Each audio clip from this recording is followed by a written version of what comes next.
ಚಿಕ್ಕಬಳ್ಳಾಪುರ ಜಿಲ್ಲೆಯ ಕೆರೆಗಳಿಗೆ ಹರಿಸುತ್ತಿರುವ H N valley ನೀರನ್ನು 3ನೇ ಹಂತದ ಶುದ್ಧೀಕರಣ ಮಾಡಲೇಬೇಕೆಂದು ಒತ್ತಾಯಿಸಿ ಬಿಜೆಪಿ ಯುವ ಮುಖಂಡ ಹಾಗೂ ಹರಿಕೃಷ್ಣ ಚಾರಿಟೇಬಲ್ ಟ್ರಸ್ಟ್ ಅಧ್ಯಕ್ಷ ಹರೀಶ್ ರೆಡ್ಡಿ ನೇತೃತ್ವದಲ್ಲಿ ಚಿಕ್ಕಬಳ್ಳಾಪುರ ಜೀವಜಲ ಜಾಗೃತಿ ವೇದಿಕೆಯಿಂದ ಬೃಹತ್ ಪಾದಯಾತ್ರೆಯನ್ನು ಹಮ್ಮಿಕೊಳ್ಳಲಾಗಿತ್ತು.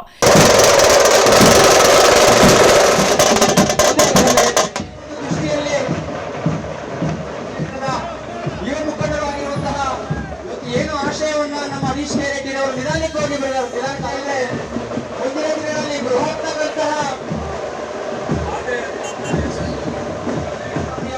ಜನರಿಂದ ಜನರಿಗಾಗಿ ಜನರಿಗೋಸ್ಕರ ನಡೆಸುವಂತಹ ಒಂದು ಪಾದಯಾತ್ರೆ ಕಾರ್ಯಕ್ರಮ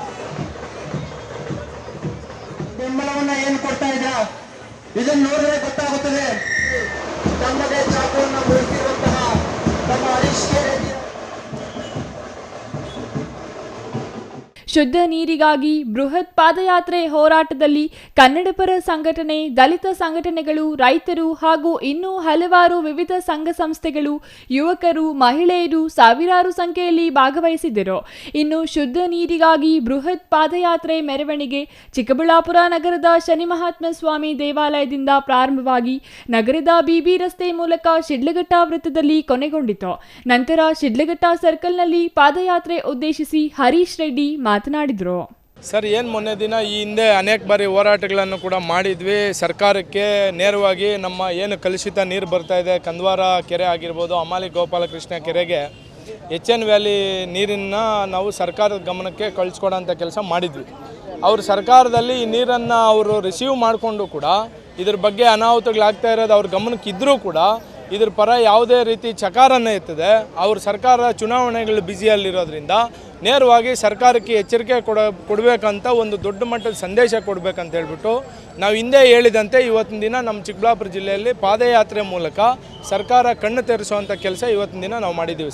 ಸರ್, ನಾವು ನೀರಿಂದ ಕ್ಯಾನ್ಸರ್ ಆಗಿದೆ ಅಂತ ಹೇಳ್ತಾ ಇಲ್ಲ. 3 ವರ್ಷದ ಮಗುಗೆ ಬ್ಲಡ್ ಕ್ಯಾನ್ಸರ್ ಯಾಕೆ ಬಂತು ಅಂತ ನಾವು ಕೇಳ್ತಾ ಇರೋದು. ನೀರಿಂದ ಕ್ಯಾನ್ಸರ್ ಬಂದಿದೆ ಆ ಮಗುಗೆ ಅಂತ ನಾವು ಹೇಳ್ತಾ ಇಲ್ಲ. 3 ವರ್ಷದ ಮಗುಗೆ ಯಾಕೆ ಕ್ಯಾನ್ಸರ್ ಬಂತು, ನೀವು ನಿಮ್ಮ ಜಿಲ್ಲಾಡಳಿತ, ನಿಮ್ಮ ಸರ್ಕಾರ ಇಂಥವೆಲ್ಲ ಗಮನಕ್ಕೆ ಬಂದಿದೆಯಾ? ಯಾಕೆ 3 ವರ್ಷದ ಮಗು ಎಳೆ ಕಂದಮ್ಮ ಸರ್, ಪಾಪ ಅದ್ರ ಜೀವನ ಭಾಳ ಇತ್ತು, ಎಲ್ಲರಿಗೂ ಇತ್ತು. ಆ ಮಗುದು ಜೀವನ ಗೊತ್ತಿಲ್ಲ. ಅವ್ರ ತಂದೆ ತಾಯಿ ಗೋಳು ನೋಡೋಕ್ಕಾಗಲ್ಲ. ಯಾರು ಸರ್ ಇವನ್ನೆಲ್ಲ ಪರಿಹಾರ ಮಾಡೋದು? ಯಾರು ಇದ್ರ ಪರ ನಿಂತ್ಕೊಳೋದು? ಇಲ್ಲ ನಿಮ್ಗೇನಾದರೂ ಚಿಕ್ಕಬಳ್ಳಾಪುರ ಜಿಲ್ಲೆ ಜನತೆ ಮೇಲೆ ಏನಾದರೂ ಕೋಪ ನೋವು ಇದ್ದರೆ ಹೇಳ್ಬಿಡಿ ನೇರವಾಗಿ, ನಾವು ನಿಮ್ಮನ್ನು ಪ್ರಶ್ನೆ ಮಾಡೋಂಥ ಕೆಲಸ ಮಾಡಲ್ಲ. ಹರಿಕೃಷ್ಣ ಫೌಂಡೇಶನ್ ವತಿಯಿಂದ ಮತ್ತು ಹಲವು ಸಂಘಟನೆಗಳ ಕಡೆಯಿಂದ ನೀರಿನ ಸಮಸ್ಯೆ ಕುರಿತಾಗಿ ಒಂದು ಪ್ರತಿಭಟನೆಯನ್ನು ಹಮ್ಮಿಕೊಂಡಿದ್ದಾರೆ. ಅದರಲ್ಲಿ ಮೇಜರ್ ಆಗಿ ಅವ್ರದ್ದು 5 ಬೇಡಿಕೆಗಳಿದೆ. ಒಂದು ಎಚ್ಎನ್ ವ್ಯಾಲಿ KC ವ್ಯಾಲಿಯ ಶುದ್ಧೀಕರಣ ಇರ್ಬೋದು.